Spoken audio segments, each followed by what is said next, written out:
Sometimes I feel like my channel is just one big advertisement for Weiss Schwarz, which is totally fine. It's whatever. This is just my hobby for, making content and stuff.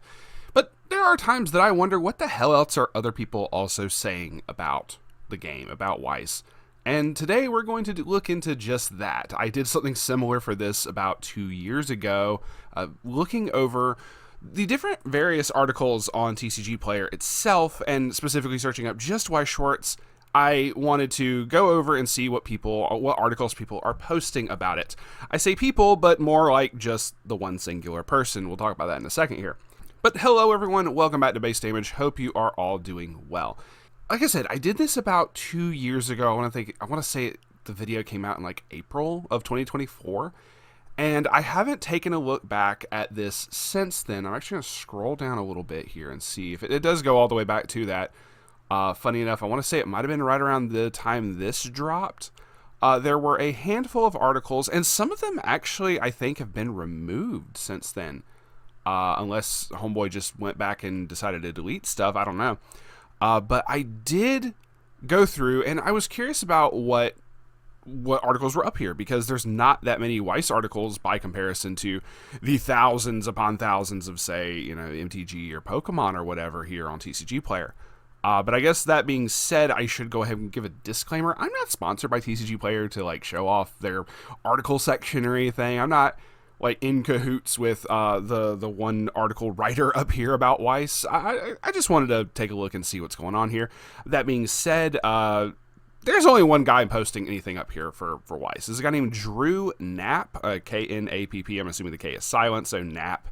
And like I said, the guy does very good articles. The guy is, like, honestly not horrible in terms of like his consistency. Like, honestly, at least once a month for Weiss, and then is obviously posting up stuff for all the other card games up here. Like he does a lot. I think there's a way.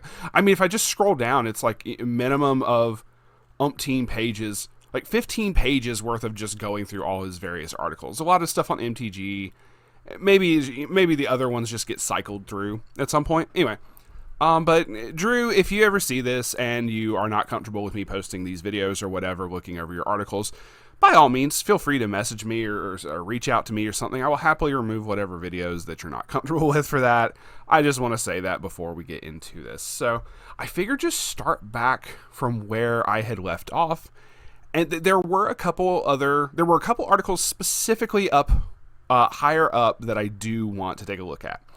One of which I did take a look at his most recent one, but we'll get to that in a little bit here. So like I said, I want to say it was like around April or May-ish. So like 10 most valuable Hololive Weiss cards. I feel there's no reason to go over that one. Collecting with Bang Dream, which is whatever. A lot of the stuff does seem to be just on the collecting side of it, which is totally fair.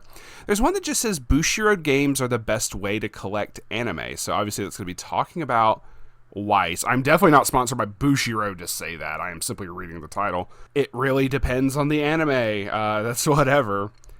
Obviously it says rep your favorite idols with Love Live when the Love Live School Idol Festival came out. Collecting Hololive production talents with the Weiss, which once again, like collecting the Hololive stuff is a big thing. Oshinoko, JoJo. The value of cult fandom, niche Weiss Schwarz sets you need. That is a mouthful. Okay, so let's take a look at that one. The niche sets. We will definitely take a look at that. This was one of them. The Weiss Schwarz gift guide for anime fans. I do want to see this one because I just thought that was really cool. I figure just collecting like the specific set ones is not really that major to go over. But let's I do feel like I remember seeing this one, the celebrate Garguro before she graduates with Weiss and everything. I do remember seeing that one last year. But let's see.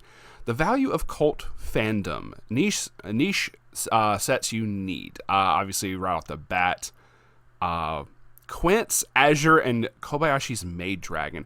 I feel he's like mainly, even from the other article one that I did read, he focuses heavily on the anime collecting aspect instead of like, this is a fun game to play. So I'm very curious, like when we get back up here up top where it's like 5 reasons you should try Weiss. I'm very curious as to what he is saying like I said, I'm very glad he's posting up the Weiss articles. I'm very glad for that. I don't want to sound ungrateful. I mean, obviously I'm glad someone's doing it, but it's just the one guy doing it, so it feels kind of weird. Like, obviously his main thing is gonna, like, his main other articles, when I glanced through his other stuff, was mostly like MTG and whatnot, which is totally fine. But it does make me curious as to what other people's opinions are. Let's talk about the concept of cult fandom. Many intellectual properties that may not be known in the greater culture can still carry out an impressive amount of weight, especially in markets like those found on TCGPlayer. Okay, I'm shilling out the site you're on. A small, dedicated group of fans can have some very real spending power, and that means some stellar values for collectors. Today I'll be taking a look at just some of the surprising IPs from Weiss Schwarz, and they can hit. So this is still like on the collecting side. You can pick up some of the most valuable game pieces supported by cult fandom. I mean, like, obviously you always hear sayings of, oh, such and such video game or such and such anime has a cult following. But I feel lumping, like, anime series together is, like, under, even under, like, the Dengeki Bunko umbrella here. Like, trying to say it's a cult thing is not true, because there's a lot of, like, series under Dengeki Bunko that I didn't know. There's an anime about some girl and a pig. Like, I don't know nothing about that. And amongst some other stuff as well. But, like, I don't know. It just feels like, it obviously just kind of talking about, like, the collecting side. The inspiration for this piece will not surprise you. So for Dengeki Bunko. If you're following Weiss releases, Dengeki Bunko is a definition of IPs with a cult fandom stateside. Is Bunny Girl Senpai a cult fandom? Like, let's just go ahead and address each of these here. Is Bunny Girl Senpai considered a cult fandom, or just a like, accepted fandom at this point? Because I feel like that's big. That is a big enough series that it's not like a cult. Well, when you say like a cult following, it's usually very, this is a very niche series. Yes, I can understand where maybe not everybody is going after, like, talks about Toradora or Spice and Wolf on the regular. But, like, God, what else was in Dengeki Bunko? I'm really trying to think. Irregular at Magic High School was not niche. That got multiple seasons. Like I said, Bunny Girl Senpai got multiple seasons, movies. I wouldn't consider that, like, a cult following. Those are pretty, like, not on. Like, I feel like it's more culturally accepted instead of, like, oh, no one wants to talk about Toradora, or anything of that. From Spice and Wolf to Toradora, even comparatively hidden gems, I don't think, once again, I didn't even read this beforehand. I don't think Bunny Girl Senpai is a hidden gem. I'm fairly certain everybody knows about it. Dengeki Bunko features a variety of characters. Okay, like I said, okay. I could almost see, like, there being a cult following for Index. SAO is for sure not niche. It's so mainstream, it's insane. Aramanga Sensei, that's kind of whatever. I will say, like, ones like, there's only like one or two Durarara cards. Like, there's one Bakano card. So, I mean, I don't know if you can count that. I will admit, there's a lot of, like, other series up here. I don't think Azure Lane is niche because gacha games are kind of universally accepted. We've already had one set of Fleet Girls. I don't know. Azure Lane is delightfully strange and the closest thing to breaking outside of just cult fandom. Once again, SAO is not cult fandom. Let's be real. But I have to emphasize the strange. This curiously popular IP features Fleet Girls. Once again, it's already happened with Kantai. I mean, I will say I will say the concept of Fleet Girls is very niche. Like, especially when I first started Weiss, the first set that I actually collected, like, started picking up to build my own deck, was Kantai Collection, because I was like, this is so unique. Like, this is so crazy. So I can understand where somebody who's not, maybe Drew is just not into the gacha game side of things, like, because I first heard of Azure from the gacha game side, so it's whatever. Quince is not niche. Quince is a huge fucking following. I'm not even going to entertain the idea of that one. Kobayashi's Maid Dragon, I would also say, is not a cult fandom. I feel that one got big enough. Like, I will concede Azure is pretty niche. In terms of the concept of Fleet Girls, I will agree with that. And there's several, like, series in Dengeki Bunko that I know people just don't talk about anymore. But, like, I grew up watching them and stuff like that. So, it's whatever. Let me do read this. Like I said, I don't really consider Maid Dragon to be niche. It's kind of whatever. Just, To each their own. He's obviously like talking about his interest for it. That's totally fair. Let's move on to the Weiss Schwarz gift guide for anime fans. Immediately, like, oh, here's a gift guide showing, oh, remember this niche thing I just told you about? Clearly, this is going to make a great present. Anyway, as a lover of all things anime, there's no competition in the collectible TCG world. There is no competition for Weiss. I'm fairly certain this had to have been written before Union Arena started picking up like every shonen IP under the sun. Wait, when did he post this? Oh, in November of 2024. Yeah, this is before Union Arena. If you know anyone who likes popular anime and manga, just grab a pack of Weiss and just hand it to them. There we go. A pack is just the beginning. Yes, it's only the start. It's your 10 pull for a gacha. While that can make for a great stocking stuffer, I recommend going a little harder for the current or potential Weiss Schwarz player in your life. Here I'll be highlighting some of the best options when it comes to giving a gift. And I could agree with this. Like, oh yeah, once again, very popular like series, Chainsaw Man, Spy Family, really huge. Like this would honestly be really good to just be like, oh here's a trial deck of just I know you like Spy Family, I know you like Chainsaw Man. Here's a starter deck. Very easy to get them in with that, or like with the reprint of the Kaguya-sama one. Very nice. Packed with value. Yeah, the first Attack on Titan set is packed with value. I mean, I would say Ruby has a lot of value to it, like 1,000%. And once again, look, especially for collectors, Avatar. Once again, there's so much Avatar at this point. I don't know. But also at the time these were coming out. Well, not this one. This was. I'm certain he just. I feel like you should have chose the pack for like AOT Final Season. I'm fairly certain Final Season was going during 2024. Anime accessories. You can't go wrong with like play mats and the card sleeves and everything. Like obviously, very totally fair. I'm not gonna fault him for wanting to post those. But yeah, okay. So I mean, very interesting, kind of showing off like some of the sets for it. Collecting. Nikkei says this is from July. Nikkei brings the best meta Weiss Schwarz deck. Okay, so let's see. Like obviously, nothing's been talking about like the meta side of it, like what people are playing. So that's kind of interesting to talk about. Colorful stage, most valuable cards. Once again, I think there's obviously it's gonna be dated because this is like September of last year. There's no reason to look at that.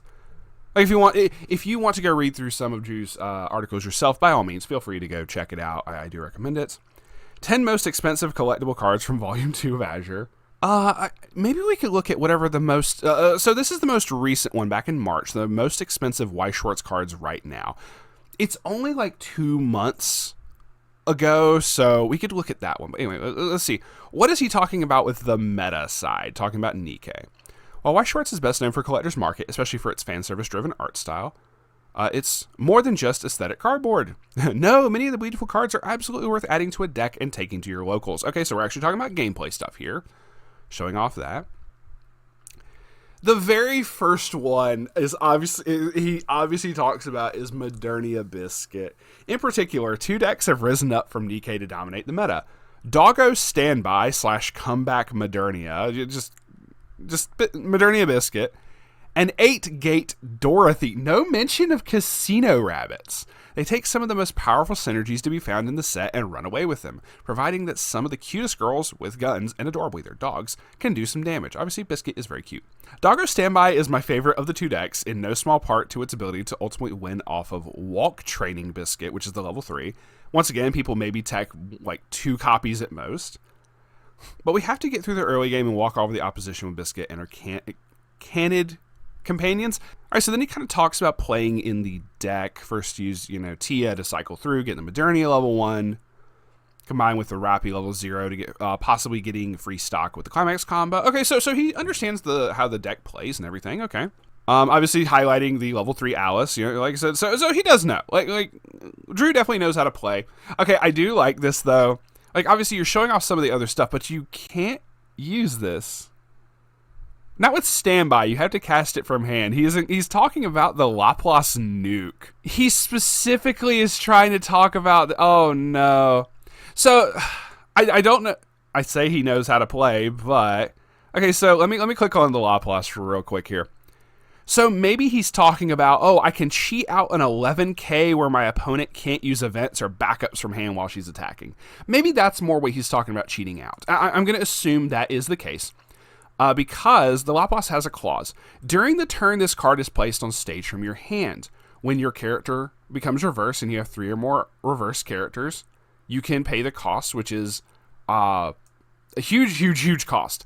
Move this card to an open position of your center stage and put all of your opponent's characters into their waiting room. You basically stating, you cannot use this effect if you cheated out with standby. So I'm assuming he means, oh, you're cheating out an 11k that your opponent just can't respond to. But you can also do the same thing with Haran, the 2/2 blue. I don't remember if I know she negates backup. She makes it so your opponent can't use backups. I can't remember if she makes it so they can't use events or something. Whereas, Lapras counts for both. But obviously the second effect you can't use when cheating out with standby, so that's whatever. Okay, if you summon it off a New World Modernia, you can use the Lapras 1000%. All of these combined give you a surprisingly diverse array of ways to win. It can be very real struggle for your opponent to overcome so many angles of attack. Yeah, the Lapras isn't needed for this, so I don't know what he's on for that one. Like I said, I can see a niche use, but once again, not used. The 8-door Dorothy, Doro, is a bit less flexible in its in-game, but is better at responding to opposing strategies, giving multiple angles that Doggo takes and aiming for more streamlined strategy.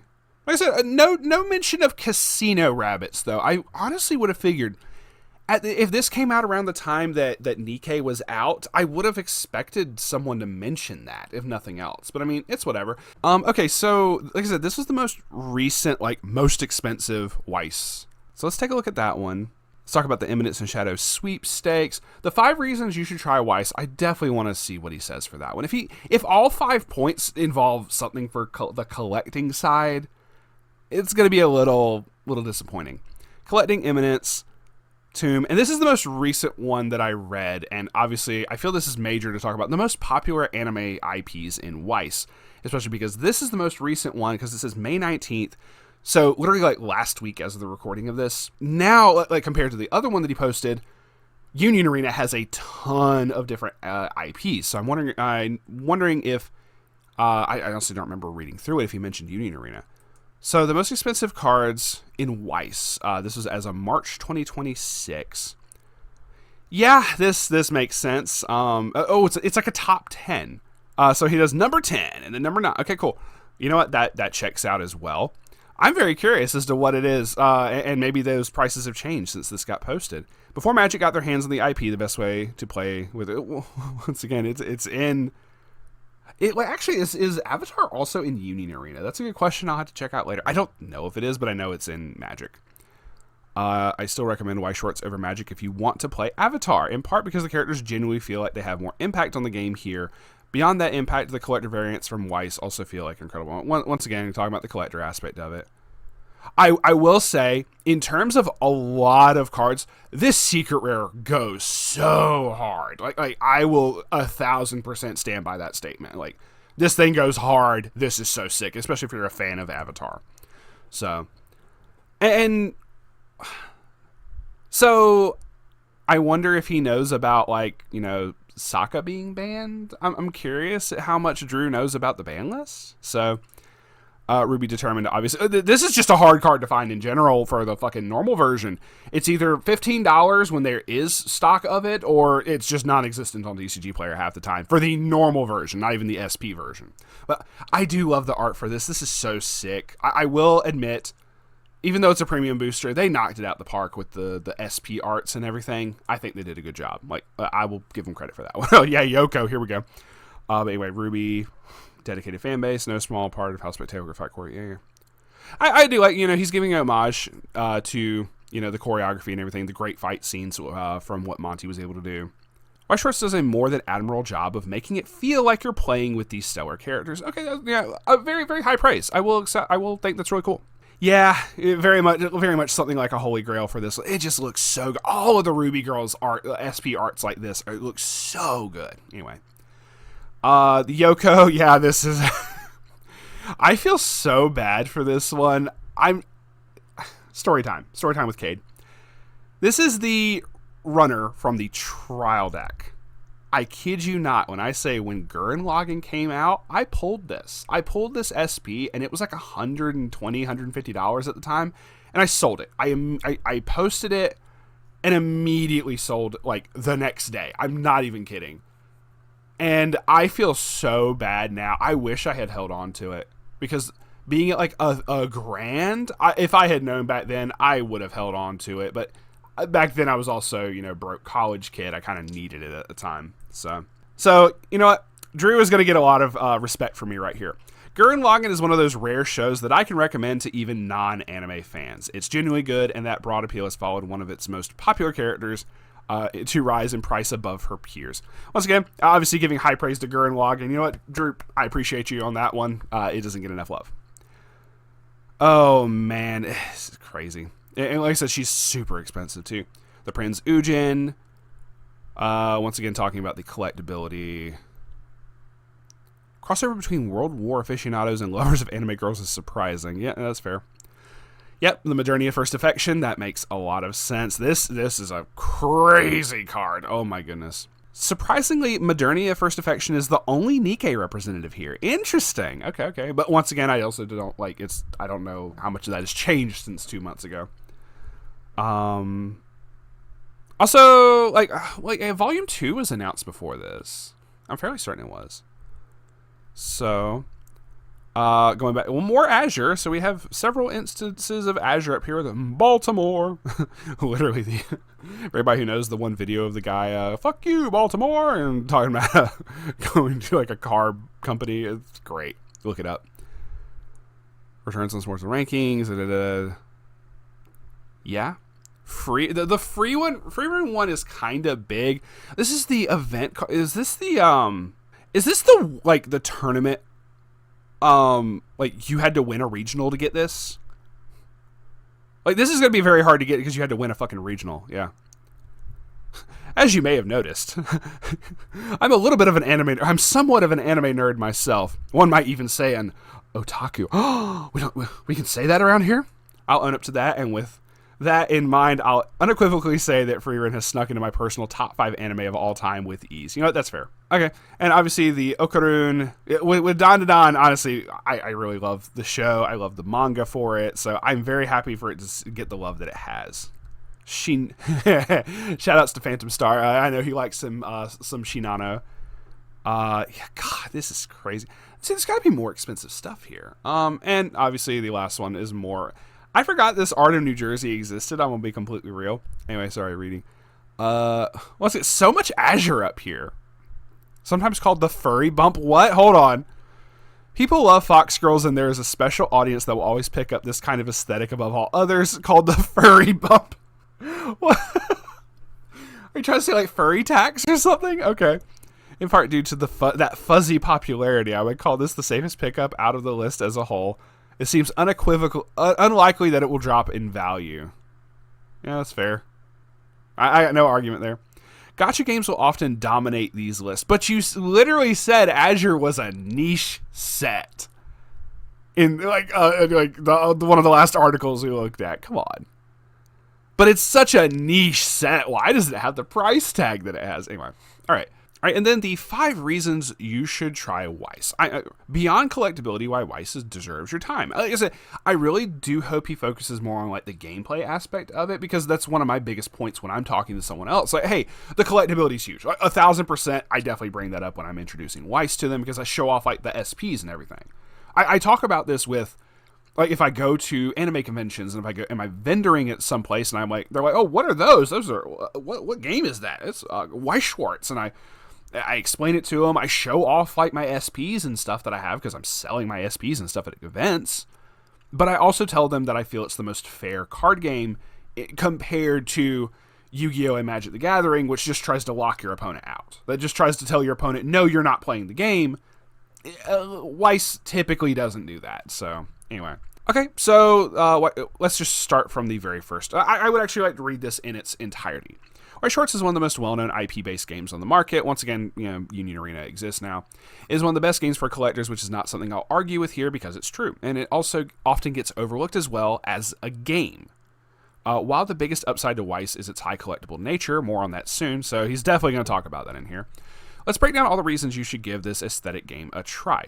Flavorful gameplay. I will agree with that. I will say I love a lot of the different effects in Weiss that add flavor to the game, that have some kind of, oh, it's this specific character and it has an effect because of something that happens in the manga, in the anime, in the game, whatever. And like when it has the flavor, I very much enjoy that. The biggest thing about Weiss all too often gets overlooked is how flavorful the gameplay actually is. The character cards often synergize wonderfully with other cards in their IP, and even deeper with the IP often have distinctly potent combos with the climax cards from their universe. Not many games make you feel like you're playing the characters depicted on the cards, but for example, Okarun in Dandadan feels like you're steadily discovering the occult before ramping up into his speedy transformed state over the opposition. Easily a 10 out of 10 play experience if you want to embody the animated IP you love. You know, once again, very high praise, and I gotta agree with him on that. Being able to go, oh hey, I'm playing this particular waifu deck or this particular like combo deck that all the cards focus around one particular game plan and it fits the character. I do like that. Affordable decks. Depends if you're getting the SPs or not, my dude. As I already noted, the collector's market for Weiss is huge, and this is a very happy side effect for people interested in breaking into the game itself. A lot of Weiss Schwarz product gets open to find these, to find those collectibles, and that means the lower rarity variants are prices driven down on it. You know, once again, very true, and this is something that I tell people, like, hey, if you want to get into a new set, wait a couple weeks after the set has dropped, and you can people will typically have posted all their stuff by then. And unless it's like a really, really powerful double rare, the prices drop like crazy. In addition to what I was saying before about like, Modernia Biscuit being everywhere, the deck is super fucking cheap right now. Like it is honestly very, very cheap, even with Volume 2 on the horizon. My favorite example of this is obviously Nikkei, which has several cool competitive builds, and you're rarely shelling out, at time of writing, more than $4 for many of those key cards, and often so much less. This means you don't have to break the bank if you want to try moving straight into competitive play. Once again, I completely agree. And once again, if you grab like especially rare and lower play sets are typically very, very cheap for Weiss because of how much product gets opened. I do feel, and even a lot of the double rares, depending on what they are, you can typically pick up for a decent amount. It depends on the set though. So amazing IPs is kind of a interesting one to talk about here because once again, this kind of goes back into the collectible side of it. If you're looking to find some of your favorite... So this is, once again, kind of going back to the collectible aspect of it, so I'm going to skip this one. Remarkable art. Agreed. 1,000% agreed, but once again, this is the collecting side of it. So, okay, high-value collectibles is number one. Well, once again, half the stuff you're talking about is... like, you could say high-value collectibles for 1, 2, 3, and 5. Near about... Okay, well, minus the flavorful game. I was like, wait, this... I mean, you're technically outside, like you literally said, beyond collectability. And you give 2 reasons that are not pertaining to collectability. And then the last 3 reasons are all like, oh, amazing IPs, that's collecting. Remarkable art, that's collecting. And then literally your number one is high value collectibles. So you immediately backpedaled. Like, hey, I'm going to explain to you why you should play this game beyond collectability. And then your top 3 reasons were all collectible. There's so many other things you could say about it. You could you could say something about the community. You could say something about it plays differently from every other card game. Even once again, I will completely agree. Both of these are very valid points. Flavorful gameplay is very huge for Weiss. Affordable decks, once again, especially if you know a good enough community. You could kind of play into that like, hey, the community is very passionate about a lot of stuff for it. Once again, making the affordable deck side of it, because there's a lot of people who, if you find the right community of someone who's opened up a fucking case of Nikkei, you can be like, yo, can I swipe some like fucking commons and uncommons and rares from you? That's what I did for Kenshin. One of the other guys up in Virginia, Nar from the Discord, really, really awesome dude, hooked me up with a bunch of like the cards from Kenshin. So I didn't have to buy all the stuff off of TCGPlayer. But it's the fact that he cracked open a case of it and had so much of it. So I mean, you could talk about the community aspect of it. You could talk about, once again, it plays so differently from your other card games that just lock you out of being able to even play to begin with. Like, there's so much you could talk about. And then at the end go, you know what, in the end, I kind of have to reiterate how, the high value collectibles from it. Like, yeah, I wouldn't fault you for that one. I would not fault you for that one. But I really feel you could have talked about this in a much different way instead of starting off literally beyond collectability. And then it's just like literally, it's one of the best games for collectors, but it often gets overlooked as a game. And he still talks about, the highly collectible nature. He does say more on that soon. 1,000%. I would be remiss if you didn't mention it. Like, I completely agree. It deserves talking about for the collectability aspect. I'm just talking in circles at this point. I'm so sorry. Drew, you can do better than this. You can do way better than this, man. I would love to talk to you. Drew, if you ever see this, please hit me up. I would love to talk to you about this kind of stuff. I don't know how to post articles on TCGPlayer myself, or I would do this. But hell, even more of his other stuff is posted over here. So, I mean, that's really cool. This kind of, I want to come back to this one. Let's go ahead and look at the most popular IP one, and that's the last one we're going to take a look at for today. I was just, like I said, talking about the most popular IPs. Freerun, really huge. Let me start. Big fan of Weiss for one particular reason is the series. Many games are being lifted up by the power of the properties they publish. Weiss is one of the first games to build primarily around numerous IPs. Yeah, very true. With that in mind, some IPs are either in the current zeitgeist or have retained their popularity, while others have faded from memory. Yeah, there's a lot of older sets that have just faded from memory. I want to highlight 5 of the most popular IPs that are available from Weiss. Okay, that's cool. Freerun, huge. Konosuba, huge. Dandadan. Kill la Kill. This is one of those I would feel, and SAO, obviously. And then he talks about some of the stuff. Kill la Kill, I would say, is one of the... This would be one that would be considered a niche set now. Nobody talks about it. Obviously, it's been literal years since it came out. I forget what year this dropped. This was already out by the time I started playing in, 2015. 2014, 2015, somewhere in that ballpark. I want to say this was already out. So, I mean, this was out before the channel ever started. So, it's well over 10 years set. So, I'm just saying. This would be a good one to, obviously talk about collectability, because nobody really talks about this anymore. So this is kind of fair to talk about. In terms of, nostalgia, most definitely. Because this is one of the first, this was literally, Studio Trigger's, he says it here, Kill la Kill was Studio Trigger's first real smash hit. It was literally the first thing they ever posted upon becoming Studio Trigger when they broke off from Gainax. So, I mean, that's totally fair. Gainax being the ones who made Gurren Lagann. So, I mean, very fair. Oh, man. Honestly, great show. Highly recommend it. It's just a very weird ending, like a lot of Studio Trigger stuff. And SAO, like I said, obviously very, very huge, very, very popular. Of course, Weiss Schwarz is far from finished, well, much as Bushiroad tries to kill it. We'll keep seeing more and more anime-centric IPs make their way into the game, and I'll be surprised to find more cards from, other IPs. And then he just kind of posts, some of the ones that you can grab. Totally fair.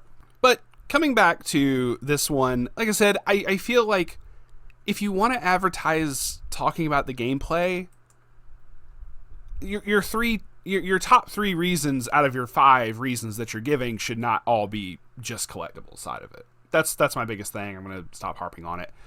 And we're going to sign off for now. Like I said, I do think Drew has very good points in a lot of the things that he does say. I really, really do. I don't want to discredit it until I see that kind of stuff where it's like, oh, hey, cool. There's so many other things you could talk about for the game. There's so many things you could talk about for it. But he kind of lumped the gameplay all under just the flavorful side of it and not the card game as a whole. But the gameplay side of it, he focused on individual IPs, which is totally fair. That's whatever. Like I said, I'm going to talk in loops if I don't stop here, but let's just end it on this one. Like I said, there's a plethora of articles posted by him, and honestly, he's the only one posting anything for Weiss. So I want to give him credit where credit is due and be like, hey man, thank you for posting about Weiss. No one else is doing it. I wish I could. I wish I knew how to post stuff up on here. But I at least back when I first looked at some of his articles, like I said, from the previous video 2 years ago, I couldn't find a way to apply to be like, hey, how do I get to that point where I can post my own fucking articles or something? I would love to do that. I would very, very much love to do that. But, I would love to post my own 5 reasons why you should try Weiss, type, article, but I don't know. it's whatever. Like I said, a lot of the other articles, very good. And obviously highlighting, I'm glad that he's like highlighting the individual sets and everything to give them some kind of a spotlight. I do very much appreciate that, and I'm glad he's at least posting something for Weiss, because no one else is on TCGPlayer. So that is going to be it for me today. Thank you very much for watching. Thank you once again to Drew Knapp for posting on the TCGPlayer articles and everything. Dude, please hit me up. Please, I would love to talk to you, pick your mind, and talk to you about card games in general. I might try to see if there's a way that I can reach out to him. I think he has like a Twitter or something. I would have to see if somebody could reach out for me, because I don't fucking do Twitter. But that's going to be it for us. Stay safe, and as always, remember to stay based.